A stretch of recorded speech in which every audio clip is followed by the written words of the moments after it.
Something is awry in our expanding cosmos.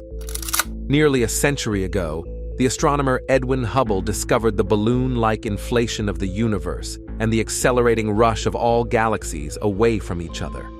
Following that expansion backward in time led to our current best understanding of how everything began: the Big Bang.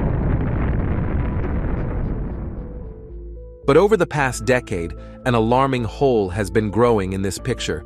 Depending on where astronomers look, the rate of the universe's expansion, a value called the Hubble constant, varies significantly.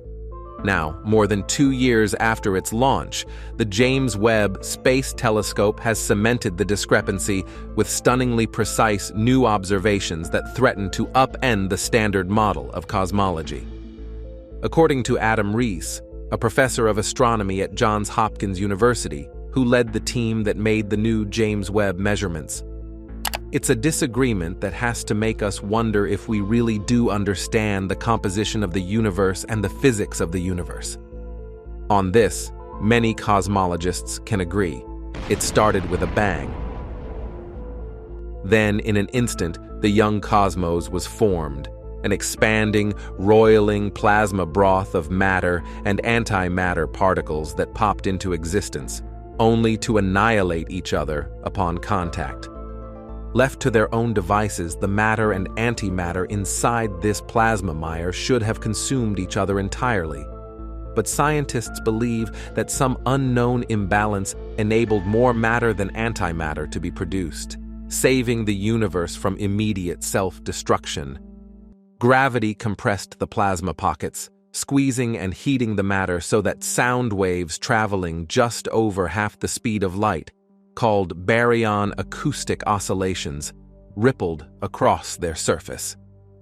Meanwhile, the high energy density of the early universe's crowded contents stretched space-time, pulling a small fraction of this matter safely from the fray. As the universe inflated like a balloon, the standard story goes, ordinary matter, which interacts with light, congealed around clumps of invisible dark matter to create the first galaxies, connected together by a vast cosmic web. Initially, as the universe's content spread out, its energy density and therefore its expansion rate decreased. But then, roughly 5 billion years ago, galaxies began to recede once more at an ever faster rate. The cause was another invisible and mysterious entity known as dark energy. The simplest and most popular explanation for dark energy is that it is a cosmological constant, an inflationary energy that is the same everywhere and at every moment, woven into the stretching fabric of space-time. Einstein named it lambda in his theory of general relativity. As our cosmos grew, its overall matter density dropped, while the dark energy density remained the same, gradually making the latter the biggest contributor to its overall expansion. Added together, the energy densities of ordinary matter, dark energy, and energy from light set the upper speed limit of the universe's expansion. They are also key ingredients in the lambda cold dark matter or LCDM model of cosmology, which maps the growth of the cosmos and predicts its end. With matter eventually spread so thin, it experiences a heat death called the Big Freeze. Many of the model's predictions have been proven to be highly accurate, but here's where the problems begin. Despite much searching, astronomers have no clue what dark matter or dark energy are. As Ofer Lahav, a professor of astronomy at University College London who is involved in galaxy surveys of dark energy, said, "Most people agree that the universe's present composition is 5% ordinary, atomic matter, 25% cold, dark matter, and 70% dark energy. The embarrassing fact is, we don't understand the last two of them. But an even greater threat to the LCDM model has materialized. Depending on what method astrophysicists use, the universe appears to be growing at different rates, a disparity known as the Hubble tension. And methods that peer into the early universe show it expanding significantly faster than LCDM predicts. Those methods have been vetted and verified by countless observations. Therefore, as Rees said, the only reason that I can understand at this point for them to disagree is that the model that we have between them is perhaps missing something. Measuring the universe's expansion takes a little bit more than a radar gun. The first method to measure this growth looks at the so-called cosmic microwave background, or CMB, a relic of the universe's first light produced just 380,000 years after the Big Bang. The imprint can be seen across the entire sky, and it was mapped to find a Hubble constant with less than 1% uncertainty by the European Space Agency's Planck satellite between 2009 and 2013. In this cosmic baby picture, the universe is almost entirely uniform, but hotter and colder patches where matter is more or less dense reveal where baryon acoustic oscillations made it clump. As the universe exploded outward, this soap bubble structure ballooned into the cosmic web, a network of crisscrossing strands along whose intersections galaxies would be born. By studying these ripples with the Planck satellite, cosmologists inferred the amounts of regular matter and dark matter and a value for the cosmological constant, or dark energy. Plugging these into the standard model spat out a Hubble constant of roughly 67 kilometers per second per megaparsec. A megaparsec is 3.26 million light-years. Let's pause on this number for a moment. If a galaxy is at a distance of 1 megaparsec away from us, that means it will retreat from us, and us from it, at 67 kilometers per second. At 20 megaparsecs, this recession grows to 1,340 kilometers per second, and continues to grow exponentially there onward. If a galaxy is any further than 4,475 megaparsecs away, it will recede from us faster than the speed of light.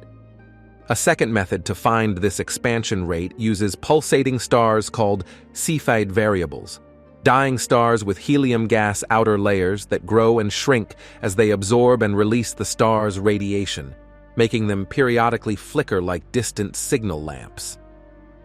In 1912, astronomer Henrietta Swan Leavitt found that the brighter a Cepheid was, the slower it would flicker, enabling astronomers to measure a star's absolute brightness, and therefore gauge its distance. It was a landmark discovery that transformed Cepheids into abundant, standard candles to measure the universe's immense scale. By stringing observations of pulsating Cepheids together, astronomers can construct cosmic distance ladders, with each rung taking them a step back into the past. It's one of the most accurate means that astronomers have today for measuring distances. Wendy Friedman, an astrophysicist at the University of Chicago, said, "To build a distance ladder, astronomers construct the first rung by choosing nearby Cepheids and cross-checking their distance based on pulsating light to that found by geometry. The next rungs are added using Cepheid readings alone. Then, astronomers look at the distances of the stars and supernovas on each rung and compare how much their light has been redshifted, stretched out to longer, redder wavelengths as the universe expands. This gives a precise measurement of the Hubble constant. In 2019, the method was used by Rees and his collaborators, who trained the Hubble Space Telescope on one of the Milky Way's closest neighbors, the Large Magellanic Cloud. Their result was explosive, an impossibly high expansion rate of 74 kilometers per second per megaparsec when compared to the Planck measurement. Yet Hubble lacked the necessary precision for the crowded regions of space the team was studying, causing some distant Cepheids to blur into neighboring stars. Dissenting cosmologists had some room left to argue that the result, however shocking, could have come from a measurement error. So, when James Webb launched in December 2021, it was poised to either resolve the discrepancy or cement it. At 6.5 meter wide, Webb's mirror is almost 3 times the size of Hubble's, which is just 2.4 meter wide. Not only can James Webb detect objects 100 times fainter than Hubble can, but it is also far more sensitive in the infrared spectrum, enabling it to see in a broader range of wavelengths. By comparing Cepheids measured by James Webb in the galaxy NGC4 258 with bright Type 1 supernovas, another standard candle because they all burst at the same absolute luminosity, in remote galaxies, Rees and his colleagues arrived at a nearly identical result: 73 kilometers per second per megaparsec, including one made by Friedman with the Hubble Space Telescope on the rapid brightening of the most luminous tip of the branch, red giant stars, and another with light bent by the gravity of massive galaxies, came back with respective results of 69.6 and 66.6 kilometers per second per megaparsec. A separate result using the bending of light also gave a value of 73 kilometers per second per megaparsec. Cosmologists were left reeling. According to Ryan Keeley, a cosmologist at the University of California, Merced, who has been working to explain the Hubble tension, the CMB temperature is measured at the level of 1% precision, and the Cepheid distance ladder measurement is getting close to 1%. So a difference of 7 kilometers per second, even though it's not very much, is very, very unlikely to be a random chance. There is something definite to explain. The new result leaves the answer wide open, splitting cosmologists into factions chasing staggeringly different solutions. Following the Hubble Space Telescope result, an official attempt to resolve the issue at a 2019 conference at the Kavli Institute for Theoretical Physics, or KITP, in California, only caused more frustration. As David Gross, former director of the KIT and a Nobel laureate, said at the conference, "We wouldn't call it a tension or problem, but rather a crisis." But how things can be fixed is unclear. Rees is pursuing a tweak to the LCDM model that assumes dark energy isn't constant, but instead evolves across the life of the cosmos, according to unknown physics. However, Keeley's research contradicts this. He and his colleagues found that the expansion rates matched the predictions of LCDM model all the way back to the CMB. So, if the model needs fixing anywhere, it's most likely in the very early universe. It could be possible to add some extra dark energy before the emergence of the CMB, giving some additional oomph to the universe's expansion that needn't make it break from the standard model. Another group of astronomers is convinced that the tension alongside the observation that the Milky Way resides inside an underdense supervoid means that LCDM and dark matter must be thrown out altogether. What should replace it, according to Pavel Krupa, a professor of astrophysics at the University of Bonn, is a theory called modified Newtonian dynamics, or MOND for short. The theory proposes that for gravitational pulls 10 trillion times smaller than those felt on Earth's surface, such as the tugs felt between distant galaxies, Newton's laws break down and must be replaced by other equations. Other astronomers say that their own calculations nix the MOND claims, yet Krupa insists that cosmologists looking to tweak the standard cosmological model are basically adding additional complications to an already very messy and complicated theory. According to Krupa, what we are experiencing and witnessing is an essential breakdown of science. A more optimistic thought, it's possible that the standard model just needs a tweak, or maybe dark matter and dark energy are the modern-day equivalent of epicycles, the small circles ancient Greek astronomers used to model planets orbiting Earth. The orbits of planets were described very accurately by epicycles, Lahav said. It was a good model. It fitted the data. But once astronomers placed the sun in the center of the solar system in newer models, epicycles eventually became irrelevant. If we want to go philosophical, maybe that's what's going on. But maybe also there is dark matter and dark energy, and it's just not been discovered yet. Cosmologists are looking for answers in a number of places. CMB experiments, such as the CMB S4 project at the South Pole and the Simons Observatory in Chile, are searching for clues in ultra-precise measurements of the early universe's radiation. Others will look to the dark matter maps produced by European Space Agency's Euclid Space Telescope, or to the future dark energy survey conducted by the Dark Energy Spectroscopic Instrument. Although it now may seem less likely, it's also still possible the Hubble tension could be resolved by figuring out some unseen systematic flaw hiding inside current measurements. And for scientists like Friedman, such a solution, or possibly further riddles, will come from James Webb. Her team is using the telescope's powerful eye to make ultra-detailed measurements of Cepheid variables, tip of the red giant branch stars, and a type of carbon star called JAG-B stars all at once distance. Once the necessary data is collected, we'll see how well they agree, and that will give us a sense of an overall systematic answer. In other words, one day, the James Webb Telescope could settle a long-standing debate. Just hope that day comes soon. After all, as you see, while it would seem that scientists and astronomers know an awful lot about the universe, we are nowhere near knowing everything there is to know.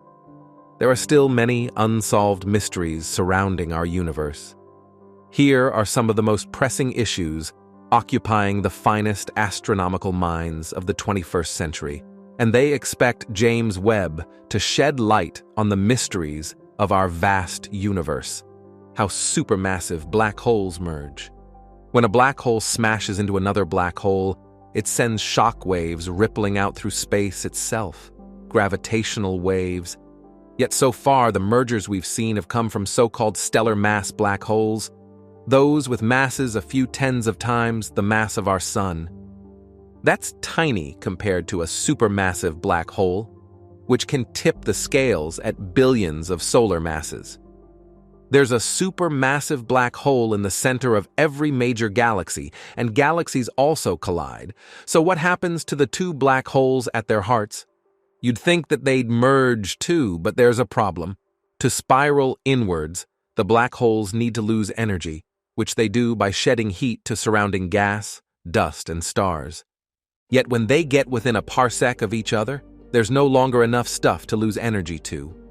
This final parsec problem means the supermassive black holes should remain orbiting each other and never actually merge. However, recent evidence from the nanograv experiment suggests that the universe is humming with gravitational waves from supermassive black hole mergers.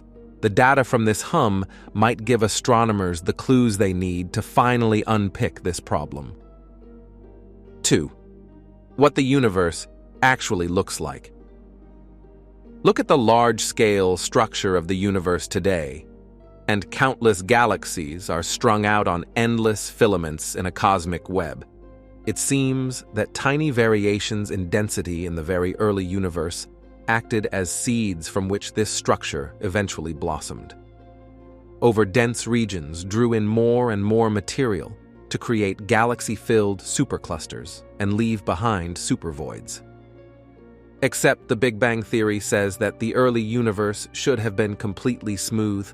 How come it had tiny imperfections of just a few parts in 100,000, but which created the universe as we see it today?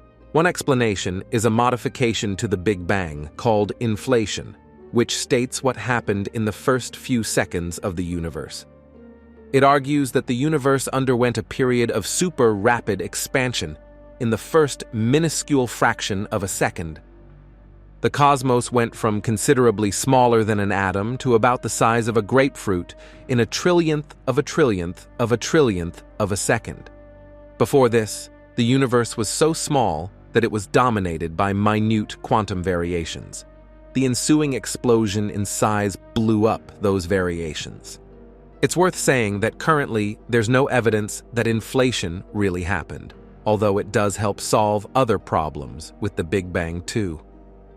Nor do we know the universe's true size.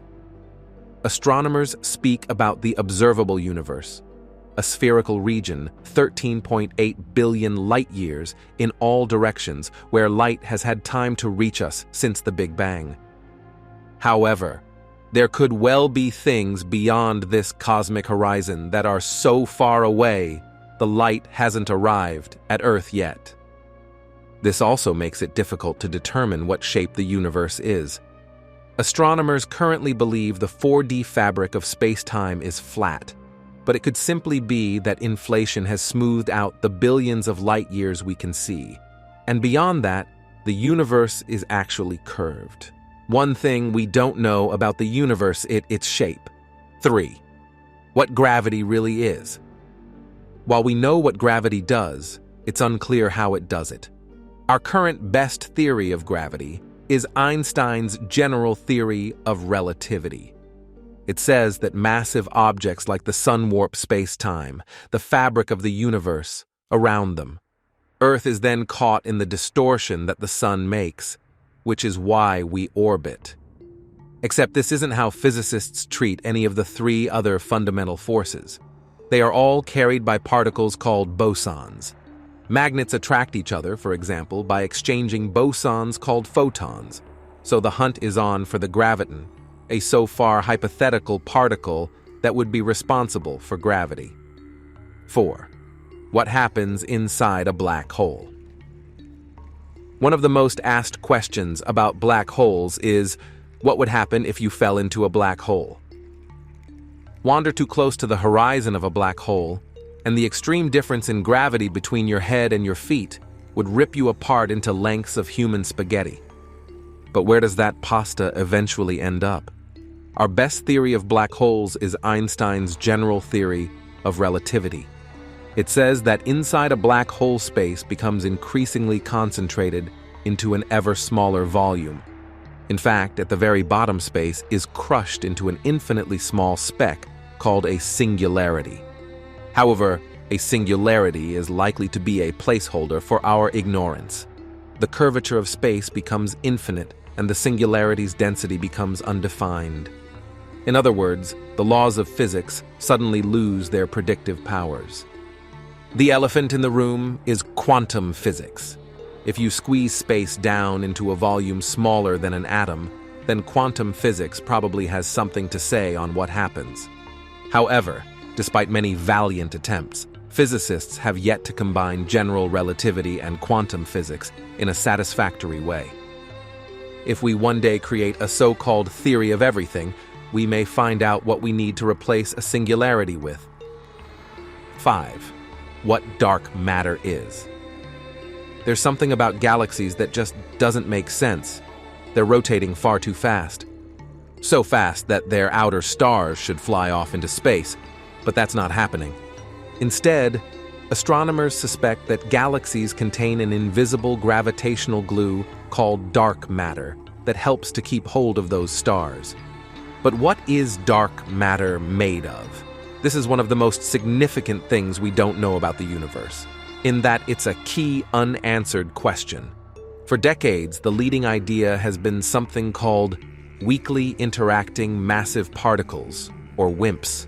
Except physicists have gone to great lengths and performed extensive and exhaustive searches for them, and they haven't seen a single one. And so they're starting to look seriously at other options. Other candidates include that dark matter is caused by the gravity of tiny black holes formed shortly after the Big Bang, known as primordial black holes. Or dark matter could be particles called axions, which physicists conjured up to solve a problem in particle physics. There's a chance that dark matter isn't actually a physical substance at all, but an illusion instead. This is the premise behind a theory known as MOND. It says that the missing gravity is actually due to the fact that gravity works differently on the scale of galaxies, and we've been misinterpreting the situation. 6. Which way up galaxies form. There are hundreds of billions, perhaps even trillions, of galaxies in the modern universe. But where did all these star cities come from? There appear to be 2 ways to make a galaxy. You could start small with individual stars and minor star clusters. Over time, gravity, added by the glue of dark matter, could then bind lots of these together to form the conglomerations we call galaxies. This is a so-called bottom-up approach. The alternative is top-down, where huge structures form early in the universe's history, only to fragment into galaxies as the cosmos aged. The James Webb Space Telescope is currently wowing astronomers with insights into the early universe. It has seen fully fledged galaxies just 400 million years after the Big Bang, and even some that appear to be merging. So that seems to favor the bottom-up approach, but it needn't be a binary situation. It may be possible for some galaxies to form bottom-up, while others formed top-down. Huge upcoming galaxy surveys like those with the Vera Rubin Observatory in Chile could help us to know more. Plus, the Webb telescope is only just getting started. 7. How the universe will end. Astronomers used to think that the gravity of everything in the universe would eventually pull the cosmos back in on itself in a reversal of the Big Bang, dubbed the Big Crunch. However, that was before they discovered that the expansion of the universe is accelerating due to a shadowy entity known as dark energy. If it continues to accelerate, all structures in the universe, even atoms, will be torn apart within 22 billion years in a so-called Big Rip. A more sedate expansion would lead to a big freeze instead, where the expansion of the universe causes it to cool so much that stars cannot shine, and the universe eventually settles into a uniform temperature. That's all the information that we have for you today. Don't forget to give us a thumbs up if you enjoyed today's episode, subscribe if you haven't already, and hit the bell so you never miss out on future episodes. And be sure to also tell us what you think about today's content. Everyone's support motivates us to continue delivering quality content and to always improve. As always, thanks for watching, and we will see you next time.